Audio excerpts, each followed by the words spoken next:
Hello. Welcome back, everyone. If you can hear me, just let me know in the chat and we can rock and roll.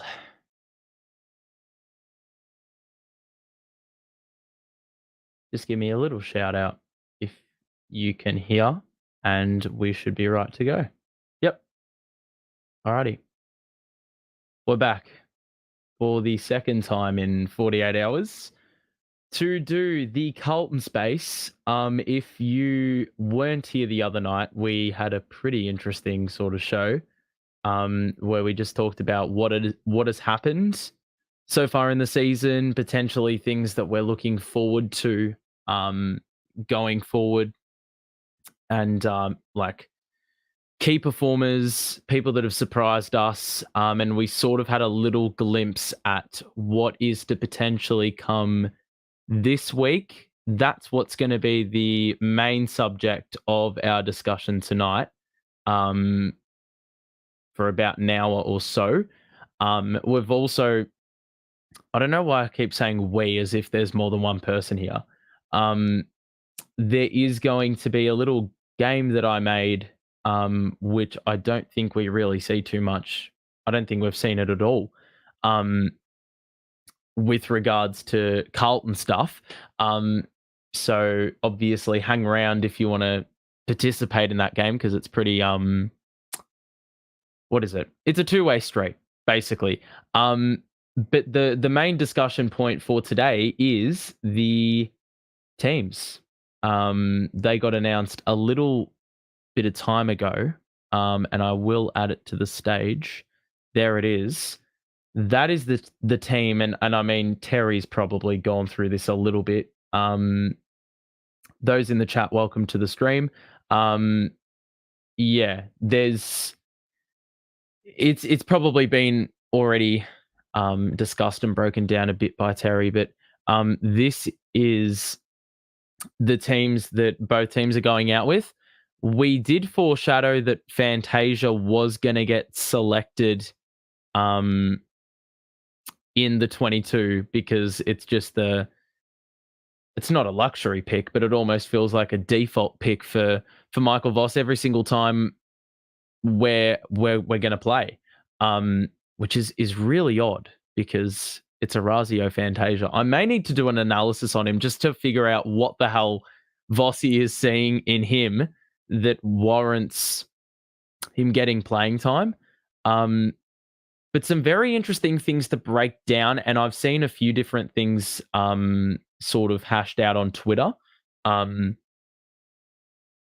with regards to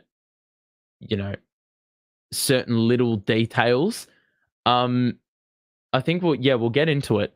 The first thing is, if you missed the press conferences the press conference by Michael Voss, he said a couple of things. He potentially flagged Caleb Marchbank playing on Jeremy Cameron, which is a really odd one.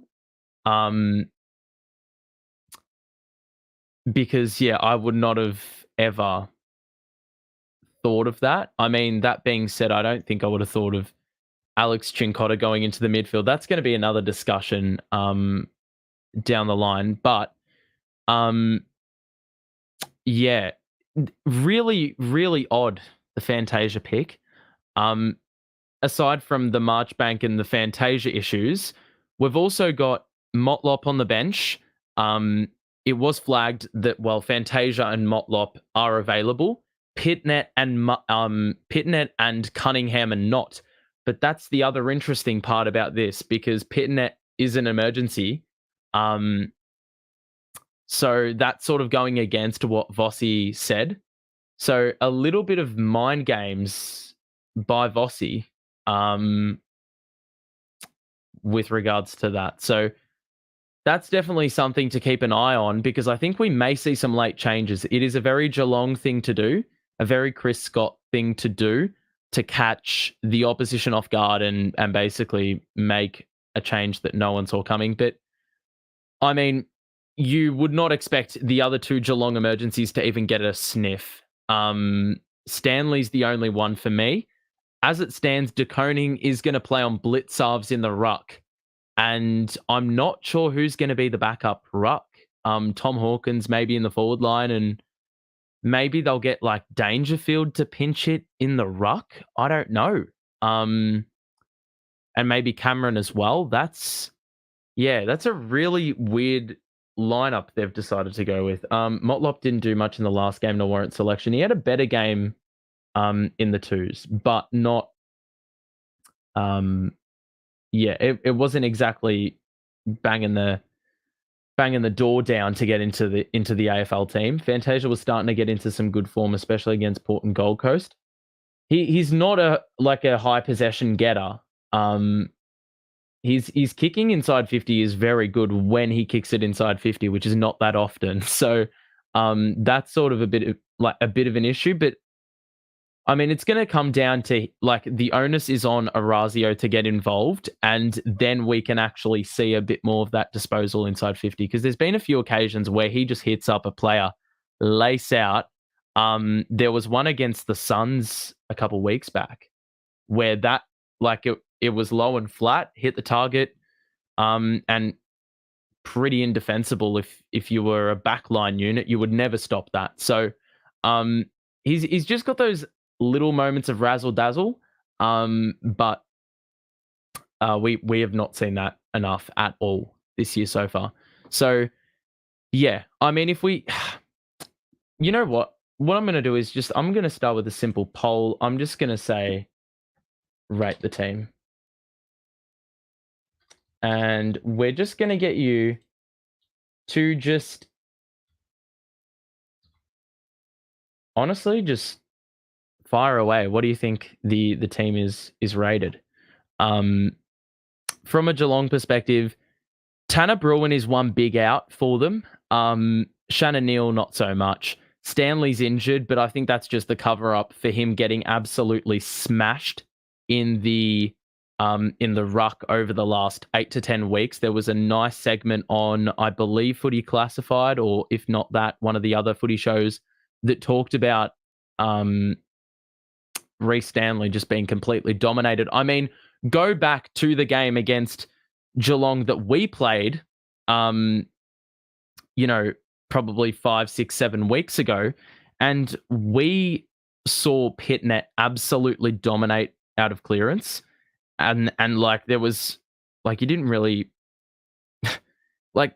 we really should have capitalized in that first quarter. I remember the score was 4-1 to 2-6 or something like that. And we really should have had the lead and capitalized on that clearance dominance, but we simply didn't, and we were made to pay down the line. I'm just trying to find the actual stats because I save all the stats quarter by quarter. And I remember the first quarter was just blistering. And then as the game wore on, Geelong got on top. 2-8. There you go. So yeah, Geelong got on top as the game wore on. That sort of evened up the ledger a little bit. Where is it? Trying to find it. Here we go. Quarter time. Yeah, we were 2-8 to 5-2. And the clearance number, we were plus 11 at quarter time in contested. We were plus 8 in clearance. But we were plus 6 in center clearance, and that's 6-0. We did not concede a center clearance in that opening quarter. And then things changed drastically. I think by 3-quarter time, contested, we still led that battle. We won possessions pretty convincingly. The clearances, though, we were plus 6 at 3-quarter time. And the center clearances were 14-8. So basically, Geelong evened up the ledger, and they sort of got on top around the ground in that transition sort of play. We really got exposed in that game. I do remember talking about in the analysis, our young players sort of faltered in key moments. Lockie Cowan sort of got overwhelmed by the pressure a little bit. Ollie Hollands as well. We talked about that a bit the other day. Hollands got absolutely killed by Ollie Dempsey in that match, especially early on as well. So it was that around the ground ability which really kept Geelong in the game, and I think that's going to be the key thing. Cameron is going to push up the ground, so that's going to be another thing that we need to, heavily contend with. I'm trying to see if I have any. No, I don't have any stats for players. I'll be able to go back though.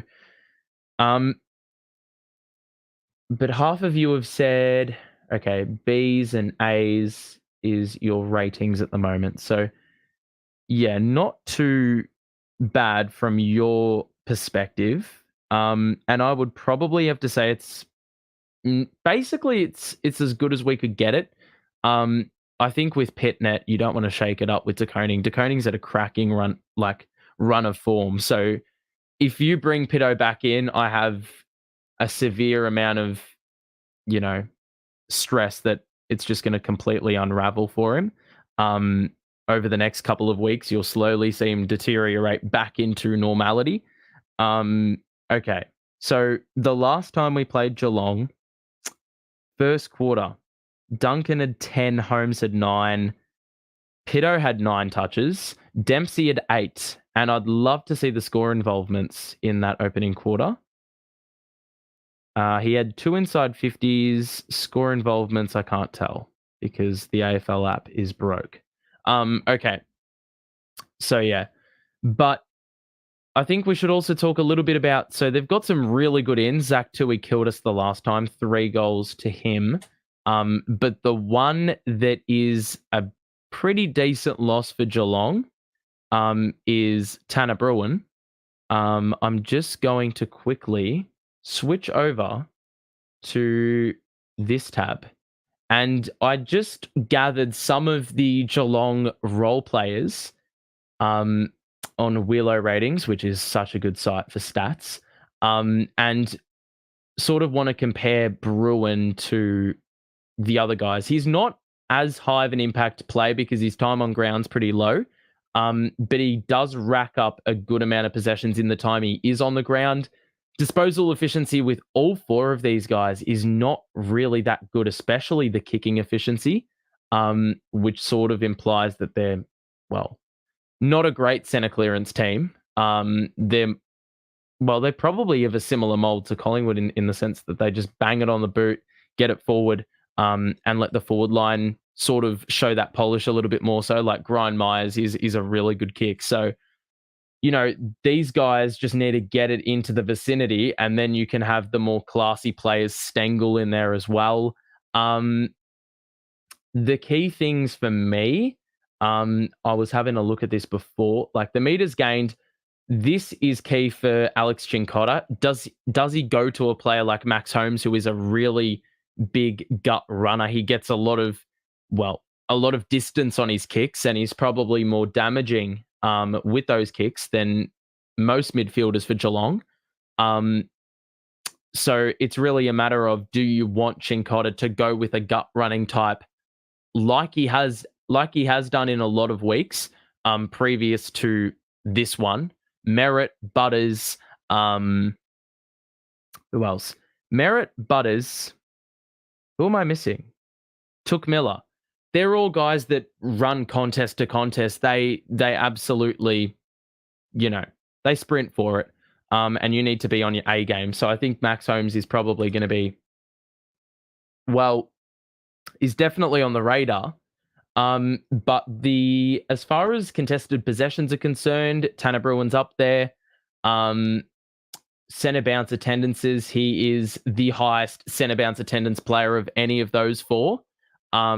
So Max Holmes isn't really a midfielder. He's more of an outside player. An inside player. He's not one of those. He's an outside player.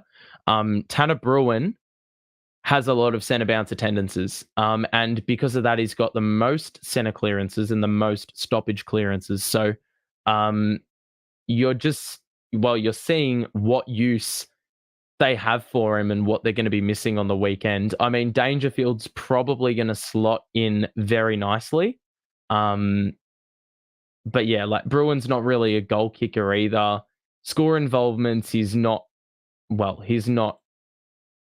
like at the peak. So yeah, there's a lot of stats thrown at you. But like it's clear he's a role player and he's a pretty decent one for them. So that's going to be a pretty sizable miss for Geelong. That being said, they've had a really rough patch of form. I'd love to see what their team stats are in the last 5 weeks. And you know what? Let's do that right now. Okay. So we can filter this to the last 5 games. Now, the only game Geelong has won in the last 5 games is against Richmond, and we know that was way more tightly contested than it should have. What are some key stats we should look at? I probably should also get the comments up as well. I think Chincotta is, if he's playing forward, he'll probably go into Tom Stewart. That's another one. That's a really important play. But I think Zach Williams he's a bit small, Zach Williams, but I feel like he's the kind to be sort of a lockdown player. And Matt Kennedy would be used in that role some of the time.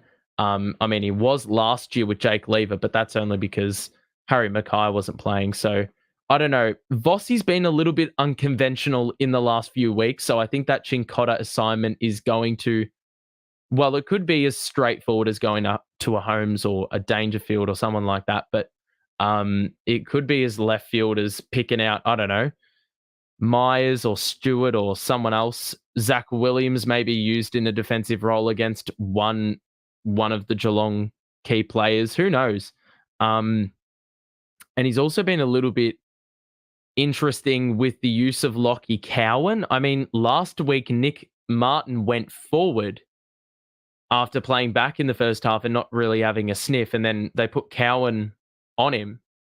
And Martin was quelled after having 2 goals, 2 and 10 touches in the third. So, yeah, it's an interesting watch. But we're going to look at where the teams rank for... Well, let's just have a look. I mean, it's a bit annoying that I need to zoom out. There we go. That makes it a bit easier. If I can just... There we go. All right, that's perfectly positioned now. So we've got a ton of stats in front of you. Let's have a look. Inside 50s. Geelong's up there. I think a really interesting stat for Geelong is like the amount of marks on the lead they take, because I know in previous years I've looked at this stat and it sort of indicates like we're a contested marking team. Obviously, we just kick it to Charlie and Harry half the time, whereas Geelong lower the eyes, and that's why Myers gets so many goal assists and score involvements, because he's hitting those lace-out kicks. But Geelong have fallen off in that category. We actually have more marks on the lead than they do. So I don't know what that's indicating. And marks inside 50, they sort of struggle in that area. Contested marks, we're only taking 10 a season. A lot of really, I don't know. It's sort of hard to get a bit of a vibe with what Geelong are offering. Offensive one-on-ones. Yeah, this is the stat.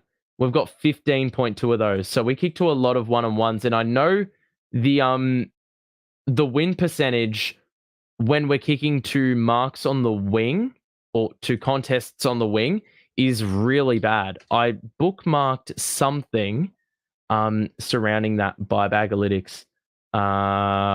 Good account, by the way. See if I can find it. Here we go. No, that's not it. But I do know it revolved around us kicking to contests on the wing and not necessarily converting that into ground ball wins. Carlton have not been good at that in recent weeks, and that's sort of compromising our ball movement, because apparently we're not good at ball movement, which sort of checks out because, yeah, a lot of the time we're kicking the contest and it just, you saw that in games like the Essendon game, you saw that in the Sydney game, you saw that, you've seen it at stages throughout the year. So I don't think that should really come as too much of a surprise. I think the more you look at stats, the more you overthink it. It doesn't really matter what's happened in previous weeks. It's all trend based, but you can go against the trend. So, you know, I'm not going to look too much further into that. But I think it's just good to have a little bit of knowledge about it. Okay. Let's have a look. I'm just going to get that. Hold on. Just going to get the... Where is it? There it is. The team's back up. Let's have a look. If we're looking at matchups, what do we think? What do we think for certain matchups? Because says Holmes in the middle. I don't think Holmes is going to play in the middle. Tui did kill us out wide. I think O'Connor could potentially tag Walsh. That usually works in the past. But he could also go to a Cripps, especially if the ruck is proving to be problematic for the Cats. This is also provided that Reece Stanley doesn't actually play.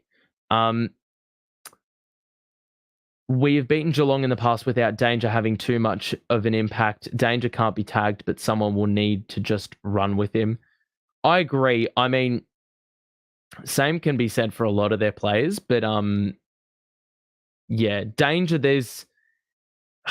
I'm trying to remember. No, he wasn't subbed off. Someone else was subbed off when we played him. But it's just like he is a massive sort of player. Like, you know, he's very difficult to tackle.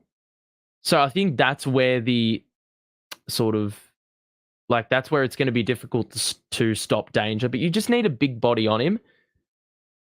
I feel like Cripps may need to end up like playing on him in contest if that's you know, if that's where Danger plays. If he goes forward, well, then you probably see him playing on like a Kemp or maybe even a Wiedering, and you know, how would that work for their forward line? Hawkins, Cameron. Yeah, Kemp probably takes one and then McGovern takes the other.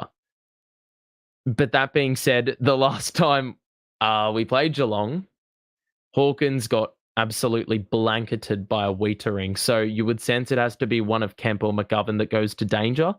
In which case I'd probably put McGovern on him. But that being said, McGovern's shown a little bit of vulnerability in the one-on-one sometimes. So, yeah, it's a little bit of a slippery slope. That is very tough to say. Backline, Mitch Duncan killed us off halfback last game. I think just the poise, the class of a 250. Is he 300 games up? I'm not 100% sure. No, he's not. Surely not. No. He's definitely 250 plus, Duncan. But like him, Zach Guthrie, they've got a pretty tall back line. With like, if you combine De Koning, Henry, Kolodjasny, Stewart, and Guthrie, that is a tall back line. So this is where the small forwards are going to be like, need to come in super clutch. We're talking Owies, we're talking Fogarty, we're talking Williams. They, in mixture with Mackay and Kerno, they need to bring that ball to ground and they just need to cook. And I'm hoping they get quite a few set shots at goal in which they're going to absolutely have to nail every single one. Because for small forwards, I mean, like, the set shots are coveted in a Carlton system because you don't get too many of them when Harry and Charlie are the focal points. They're usually clunking a high percentage of their marks or the marking attempts. So in a game where that may be a lot more difficult, we need to think things through. In previous weeks, Walsh has been a very poor kick inside 50. So I'm looking at the likes of... I really need to see Ollie Hollands have a good game, and I'm hoping that Carlton like build a high line. So then you can have players like Newman, McGovern, Sard, those halfbacks pushing higher up the ground so they're within 60 or 70 meters of goal, taking possession and then hitting those targets. Because, yeah, I mean, Newman's a really good kick. Sardi can obviously swing it across the body, and it's pretty tough to anticipate when that's happening. And even Elijah Hollands, as long as you're kicking to the advantage or at worst, dead center between the two players that you're kicking to, like the one-on-one contest. You know, like I think from that point onwards, we'll be able to do something. Once that ball hits the ground, hopefully. Fogarty gives me great confidence in us doing that. We just need Harry to play around the square and feed to Curnow and the Smalls. Yeah, it's going to be interesting to see because in previous weeks, Curnow and Mackay have sort of alternated a little bit with the way in which they've been used. I know in the Port game, Charlie was sometimes up the ground when Harry was in ruck contests, and then they would sort of switch around a little bit. Against Essendon, I think it was Mackay who pushed up the ground a bit more. So they like Curnow in the square because Curnow just loves to use that brute strength of his and show off that he's been in the gym. But sometimes, yeah, I think in this game, it really depends on who the matchup is because it's sort of tough to anticipate with all those tall options. Stewart's going to be the peel off. So you would probably say Henry's going to go to Mackay and,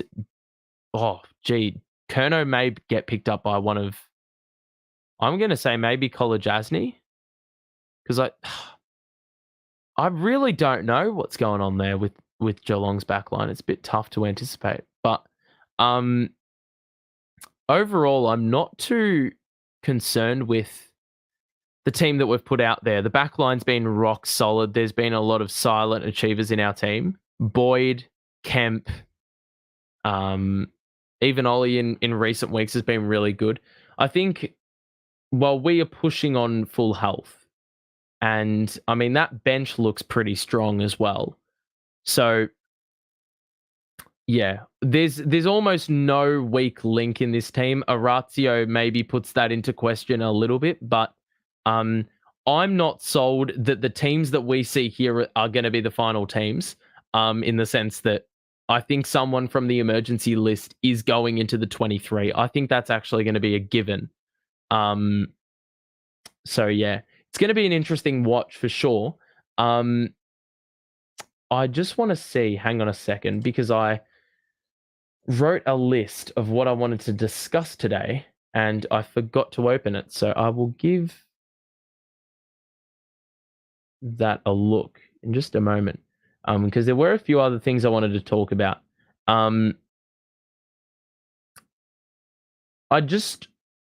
Let's have a little discussion about what are your memories of Carlton Geelong games?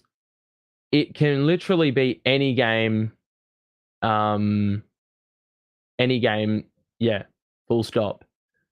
If you have any memories of that, chuck it in the chat and we can have a little discussion and see if I can recollect some of them.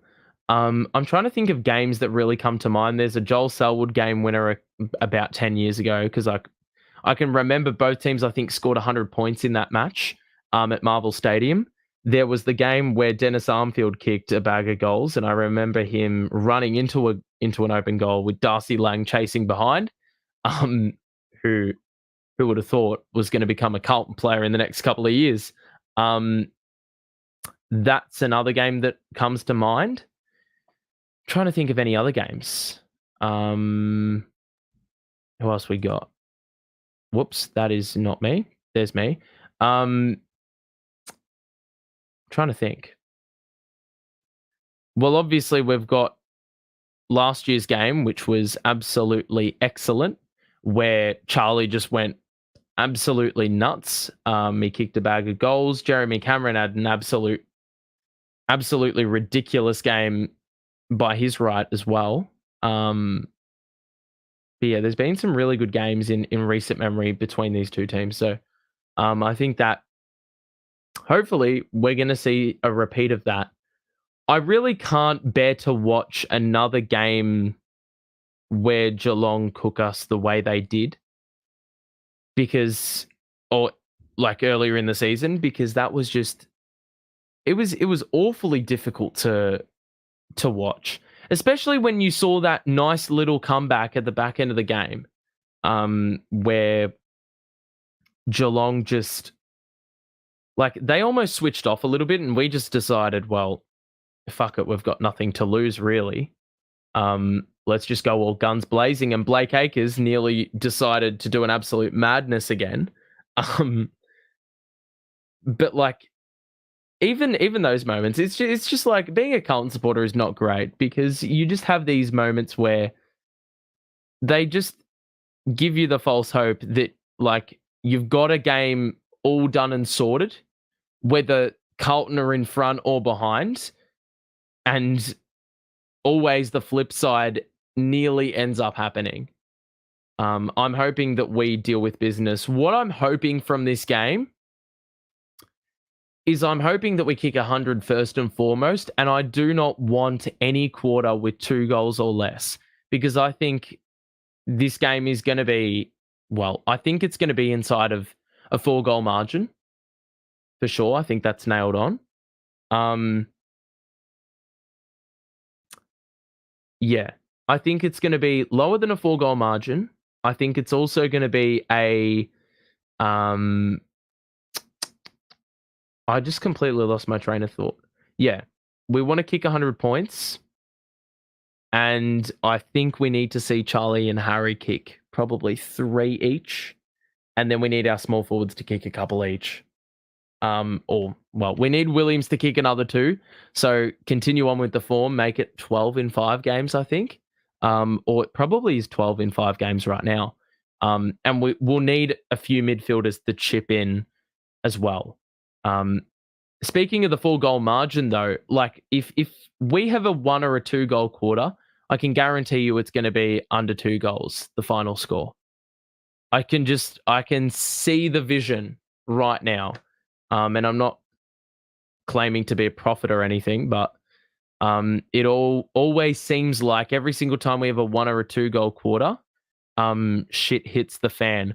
It probably would have last week or 2 weeks ago if, Essendon were a little bit better with their opportunities. I don't think Essendon are an actual, like, serious threat at the back end of the season. So, if we were playing a Sydney, I think we concede 6 or 7 goals and it's going to be no fun, right? So, absolutely cannot afford to fall off. The back line, like, we just need to make adjustments quickly as well. Let's not allow Cameron to get into the game if he has a slow start. Let's try play 4D chess and be one extra step ahead of Chris Scott and whatever the hell they throw up, to be honest. As a 33-year-old, I've already brought my defibrillator just in case. Well, we're going to need a few more of those on standby, because I think it's going to be a close one for sure. But yeah, matchups I'm looking forward to watching is the Wiedering matchup, whoever he's on. I'm looking forward to seeing if Cameron goes up the ground, is someone going to follow him? I'm more on the side of, I think we discussed this a little bit the other day. I think if we're able to keep it in our forward half and, lock it in, our defenders are going to be able to push higher up the ground anyway, that, Cameron's not going to have too much of a bearing on the match, I wouldn't imagine. So hopefully we're able to lock in with that forward half element. That being said, I think it was really impressive last week how we were able to, absorb all that pressure.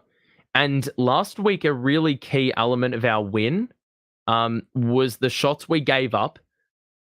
Playing a zone defense, you're going to give up shots, but you need to be able to find the right shots to give up. And we gave up a lot of shots in the pocket, which is something that obviously you want to,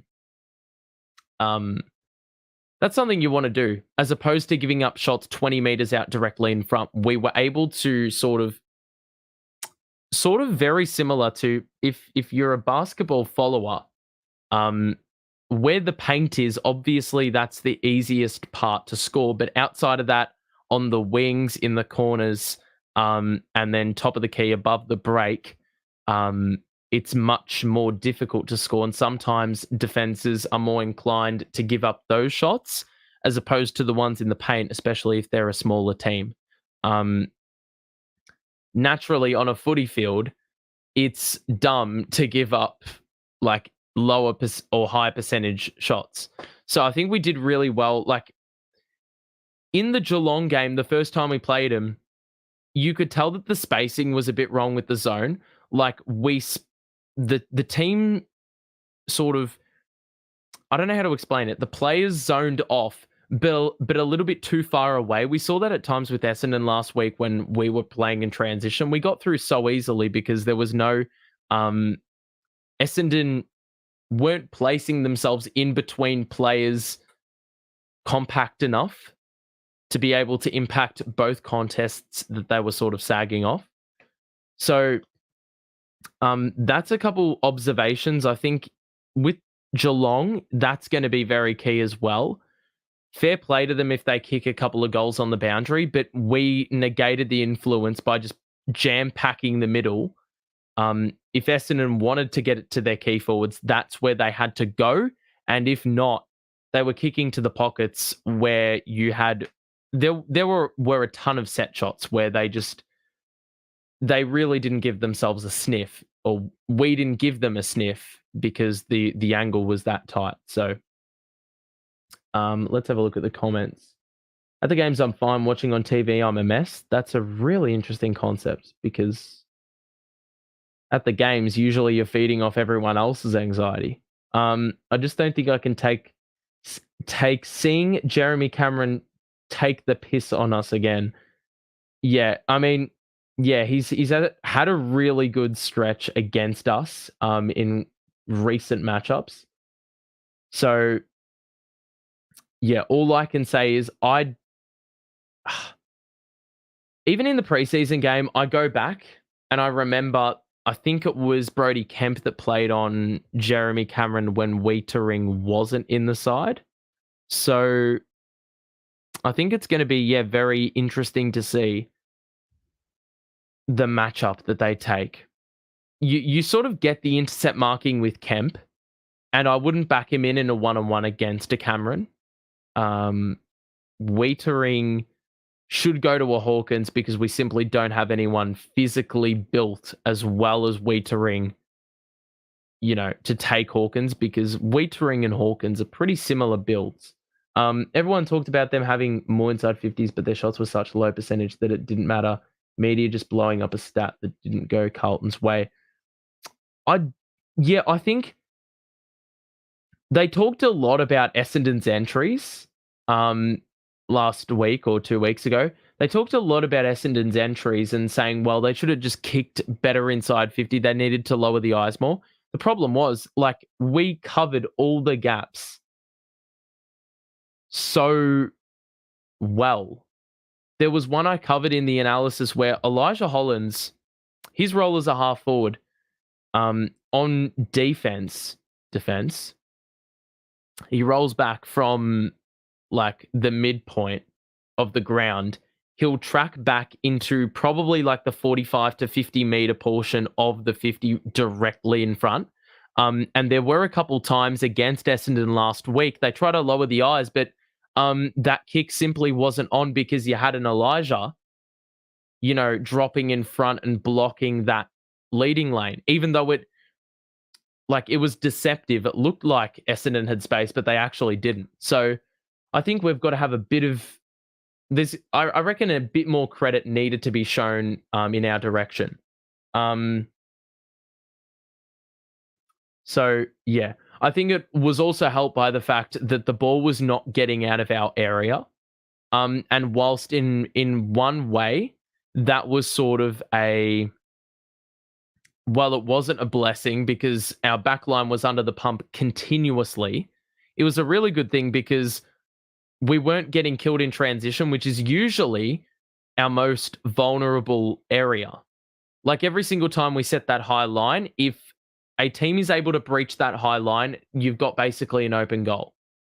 Whereas even though we were booting it out and it was going straight back inside 50, and we were booting it out and was going straight back inside 50, we had all the numbers set up, they're ready, prepared, basically just holding firm positionally, even though we couldn't really win the contest on center wing. That's probably why there's that stat where we have no wins when kicking to contest down the line, because in that game, I think that would have inflated it a fair bit, the Essendon game, because that third quarter alone, it was just kicking down the line to an out number. All our numbers were in the back 50. All their numbers were like building the wall and sending it back in there. So it was really a game of tug of war, and we saw the result of it, a lot of shots for Essendon. I don't think we can do that against Geelong. I think they will find a way to sort of manipulate that. I think they'll be able to get it to ground as opposed to us chopping off the kicks. Yeah, I just don't think it's going to be as easy. Simply off the back of the personnel they've got, Essendon have had good performances from their players in recent weeks, but there's just something about Geelong, man. I mean, they've got good experience in there, and it feels like they've just got a little bit more quality in the forward line. So, I mean, that's a bit of a surface level analysis, but sometimes that's what it comes down to. Sometimes you just get beaten by the better team because they've got the better players. Geelong are cleaner with the ball and just more composed.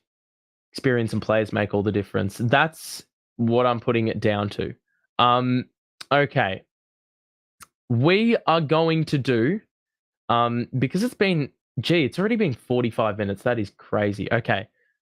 We're going to do a nice little game, and it is going to require your full participation. Let me just set myself up here. And what we have for you is the budget game, which is literally, you may be familiar with this. You may have seen it on social media. Boom. You have $15 to spend.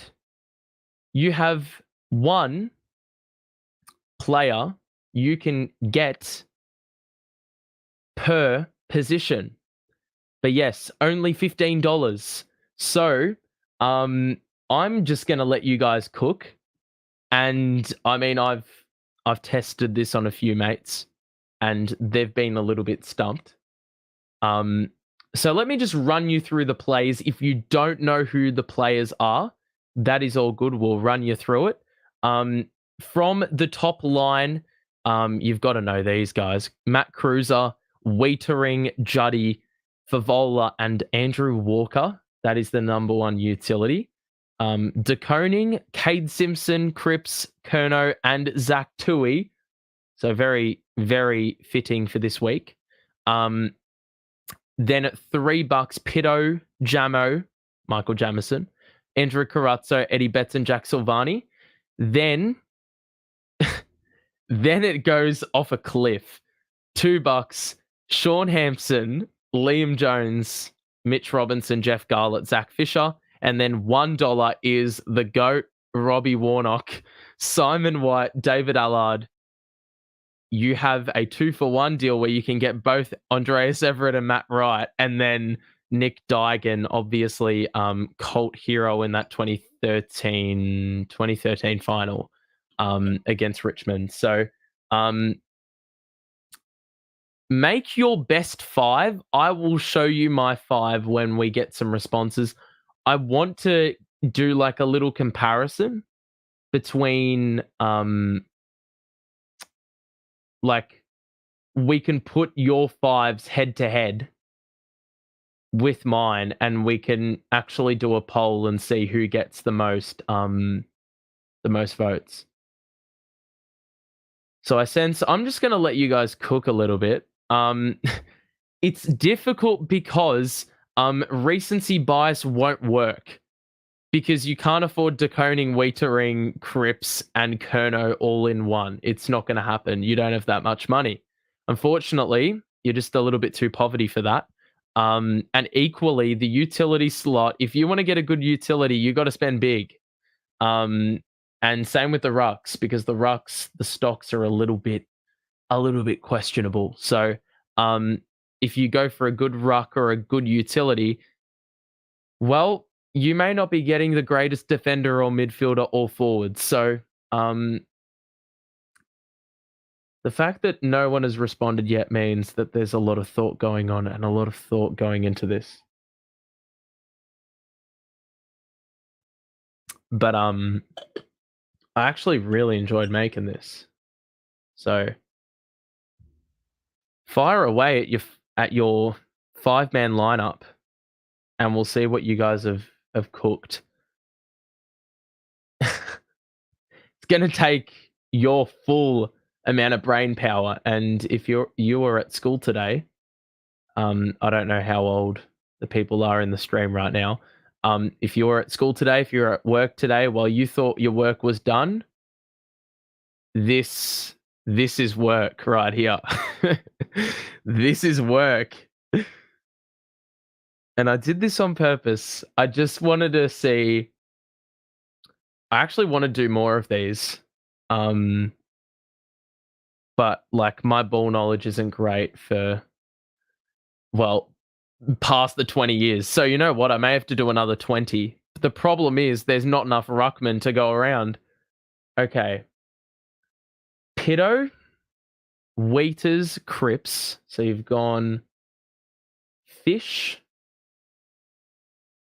and the 2-for-1 deal.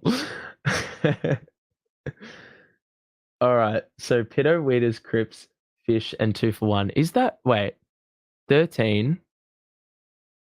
That's too much, Ben. You've spent a bit too much money, mate. Wait, no. 9, 12. Oh, no, it is 15. That is a good squad. Liam Jones is a steal.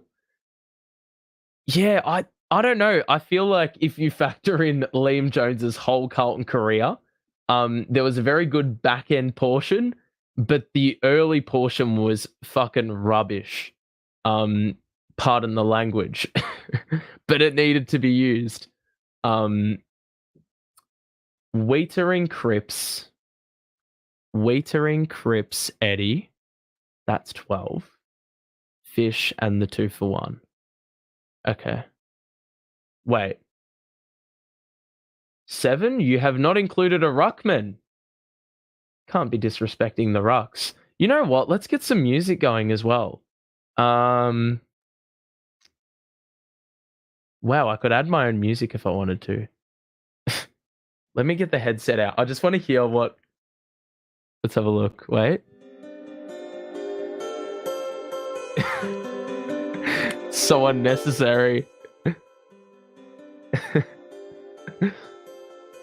All right, we've got some nice chill music playing. We've got to do this next time.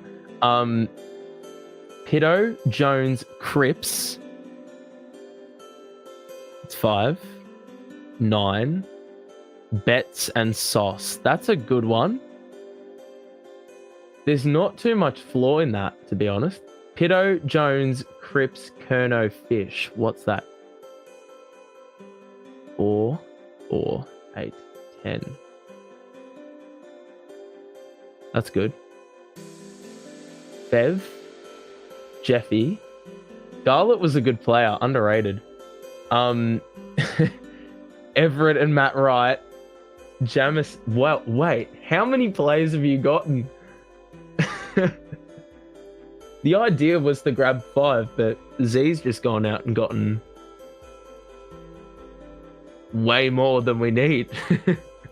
Wait, have I counted this wrong? 1, 2, 3, 4. Yeah, you got 6.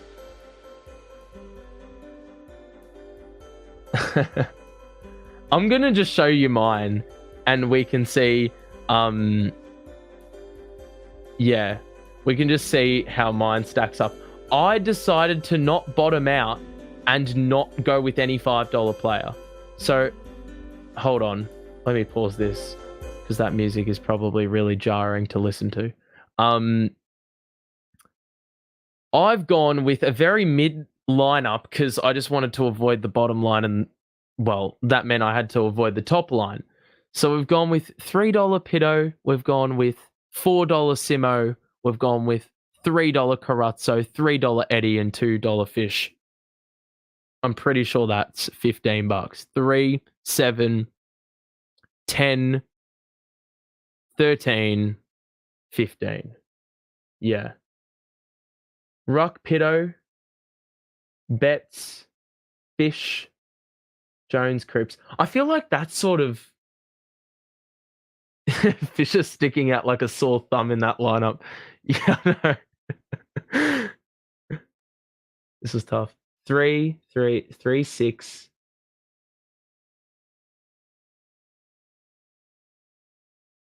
Monique, I mean, you've been really economical with your lineup because you haven't even used the full $15. Gone out and used 12. You can spend a bit extra. Wait, hang on. Cripps for $2. Well, it's not $2, but okay, never mind. I think you've spent. Wait, Cripps is 4, 6, 8, 14. Monique, you got $1. Yeah, got $1 left. But I've actually enjoyed like seeing what you guys have come up with. Let me know if you want me to do another one of these. And I may just do it as like a short or something. Because yeah, this is sort of a fun game. All right, you know what? I'm gonna pitch. Okay, I'm just gonna get a poll up, and we're just gonna get you to pick who you think trumps the other. Okay.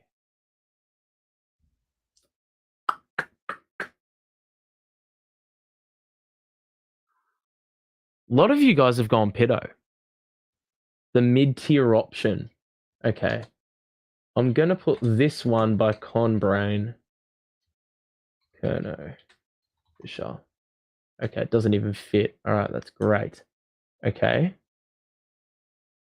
We're going to put... Everyone's gone like Pitto, Jones, Cripps. I need some variety. Weeders, Cripper, Eddie, Fish. 2 for 1. Okay.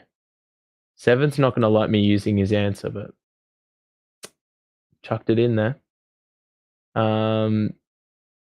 King, Robbo, Kerno, Jones, Betts. I'm just going to say all time. All time. As in like their entire career. Everyone's just gone Fish. I don't know if it's recency bias or what. King, Robbo, Kerno, Jones, Betts. That's a good one. I like that. King, Robbo, Kerno, Jones, Betts. You know what? Let's just chuck those 3 in and see what happens. Start the poll, and we'll let you cook. Because why not? 2024 Pitto is a bargain. 2023, not so much. He was pretty good at the start of the year. No, wait. 2022 Pitto was a good Pitto. Give me 15 2013 elimination final Dragons. This is what I'm saying.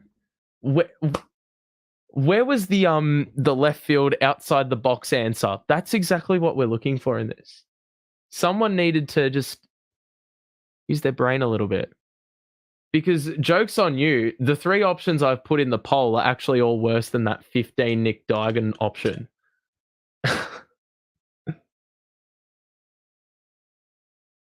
Cripps and Kerno are pretty good. But I think Cripps and Kerno sort of, them being in $4, I think sort of was a little bit of a, I think that was always going to happen, wasn't it? With the recency. I thought I'd killed off the recency, but everyone loves Cripper and Kerno. So, yeah, but honestly, good we got some answers in. We got some really good answers. And you know what? I think I may have to do this more often. Purely for the fact that it had everyone stumped about what to do. Noticeable lack of the $6 Sam Walsh. I should have it should have been an Easter egg where I stick it in there somewhere. Stick in the Sam Walsh photo somewhere and you've got to find it. Could be a 50 cent Sam Walsh actually. There's so much potential with this because there's so many players I've missed as well. We may need to do like an it's sort of tough because you can't do ruckman more than like once because there's just not enough ruckman. Fam, I had to use Sean Hampson and Robbie Warnock. That's when you know that Carlton ruckman have sort of lacked. We should do a 2024 version. The problem is you can't do rucks, you can't do utilities. Oh well, you can do utilities because we've got about like 25 of those, to be honest.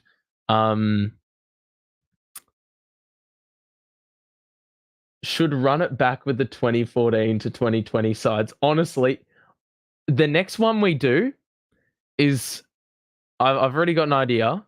The next one to do is just basically all the shit. Basically, we're gonna do a budget game of all the garbage. So we're including the likes of Cam Wood, Liam Sumner, fucking Blaine Boakhurst would be a $5. Who else we're thinking? Jed Lamb. Well, he'd be $5 if this was getting rated on like shit stirrers. Lockie Plowman would be in there. Who else would be in there? Cam O'Shea, Aaron Mullett, Jack Nunes. It's basically the most hated players by the Carlton fan base. Sam Rowe is another one.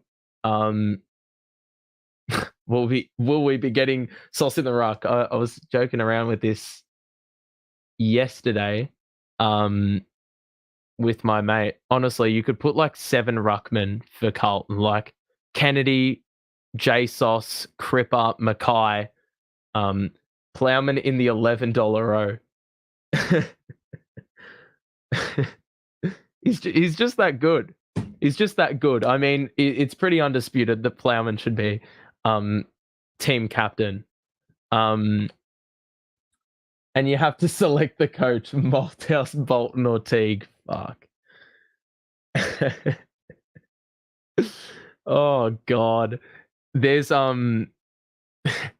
if you just want a bit of happiness in your day, and I saw this clip yesterday, and I forgot it existed. Just search up on YouTube Warnock or Robbie Warnock worst kick in AFL history or something like that. Something to that extent. Because, my God, it's a game against Richmond. We had kicked like 4 goals in 3 quarters. And he's just sprayed it like 20 meters to the left of the point post from directly in front. It's so awful. You know what? I think I may just have to get it up just for a bit of fun.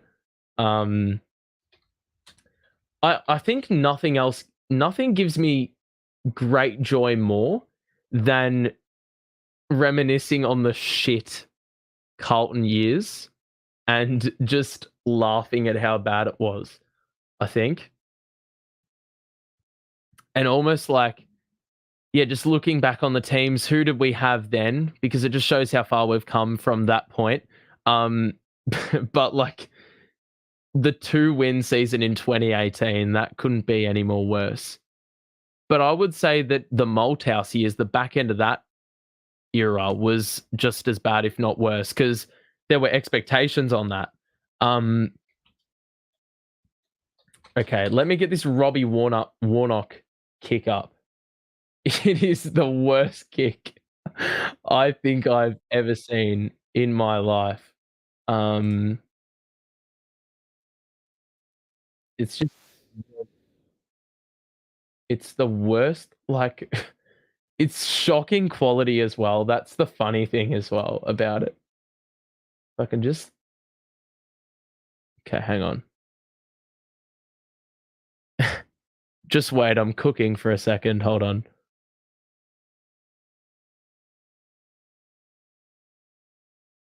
Okay. Present. Let's have a look. Here we go. The greatest. The greatest set shot of all time. Here he is. Big kick for the Blues here. Oh my God. It's that bad. The quality of the fucking video is as bad as the shot itself. It's so bad. Oh my god. That is our like that era in summary. It's so awful. But yeah, like literally if you want to get me to laugh, that's literally it. Um every now and then I think back to round 1 2022 and remember how nuts it felt to actually beat Richmond.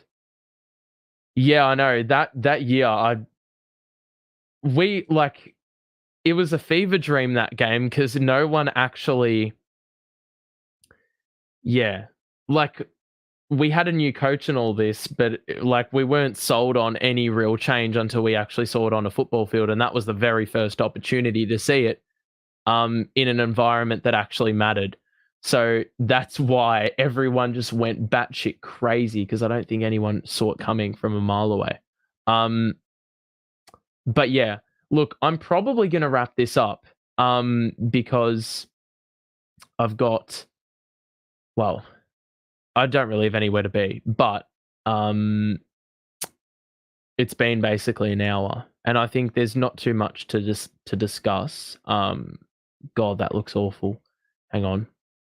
Yeah, there we go. I'm probably going to wrap it up here.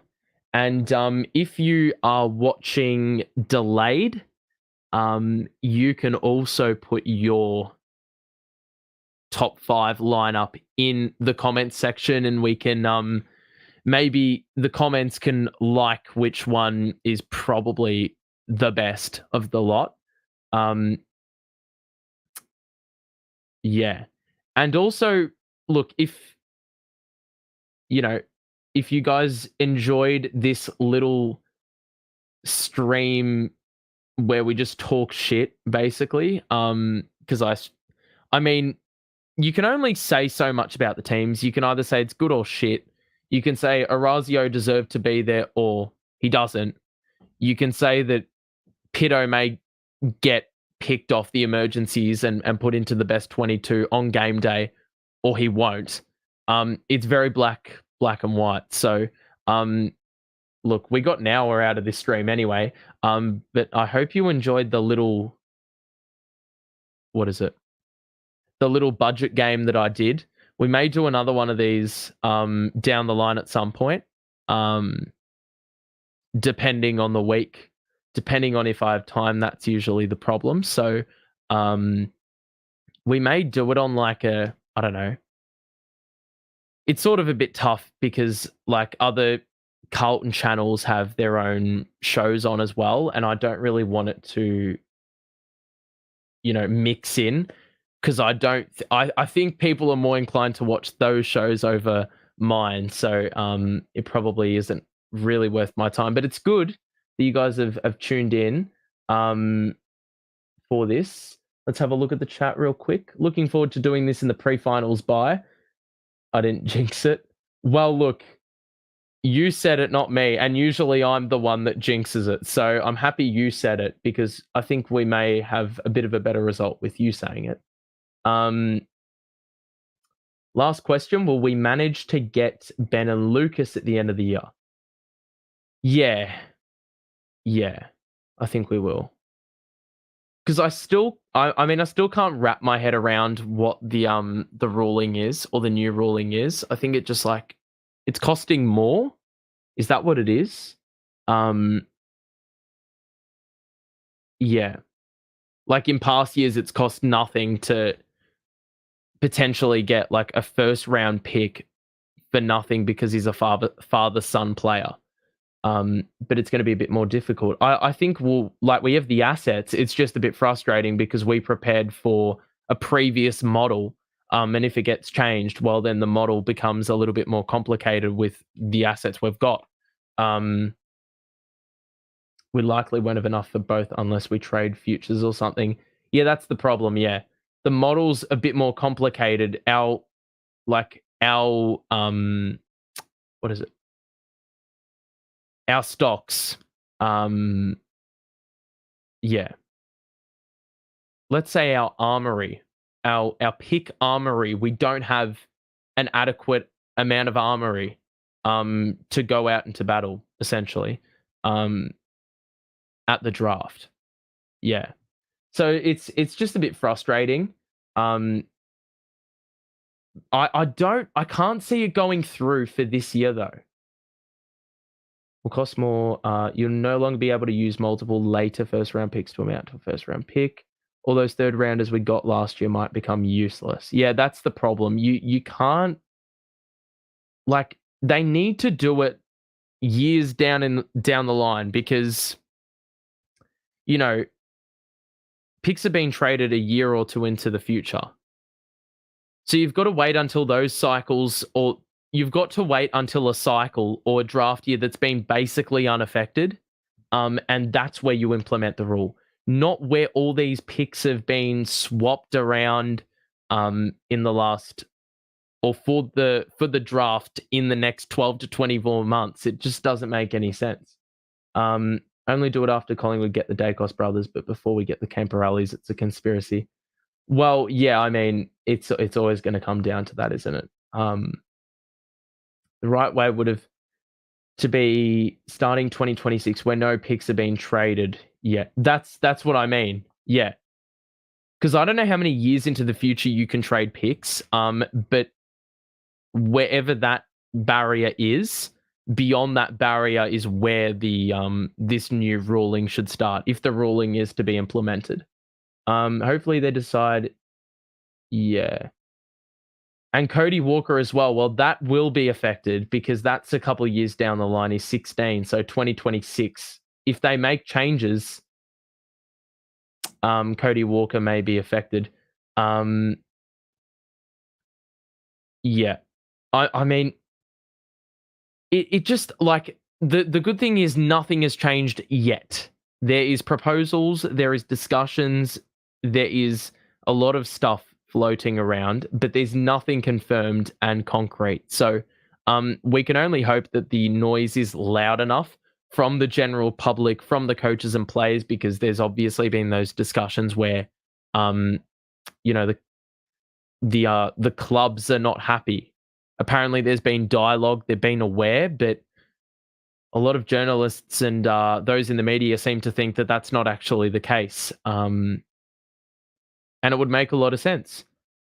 So hopefully the AFL feels moved enough to not act upon whatever they've been encouraged by. I don't really know why they're all of a sudden deciding to do this, but that Carlton, the anti-Carlton agenda, that conspiracy can definitely live with something like this happening if it does get implemented this year. So yeah. But you know what? I think I'm going to wrap it up here. So yeah, once again, thanks for these two live streams. We haven't had too many rock up to both, but the people who are here, thank you for tuning in. Make sure to drop a like on the way out as well. And those who are watching after this stream is done, as I said, for the budget game, if you did participate, make sure to put your best 5 in the comments, and hopefully the comments go to work and like whichever one is the absolute best. But yeah, we'll see if we do another one of these. Yeah, that's probably all I've got to say. So yeah, thanks again, everyone, for tuning in. And yeah, go Blues. Hopefully we get a win. Hopefully it's not as anxious as some other previous weeks. But yeah, from here on out, all guns blazing. Just got to make it to finals, win 15, 16 games, go to work. I will be doing an analysis video as per usual, as normal next week. So make sure to remain tuned for that as well. But let's go win this Carlton Respects game, eh? Let's go win this Carlton Respects game. Amazingly, that still hasn't happened, but hopefully we change it tomorrow. So have a good night, guys. Thanks for tuning in again. We will see you next time, but I'm done here. Bye for now.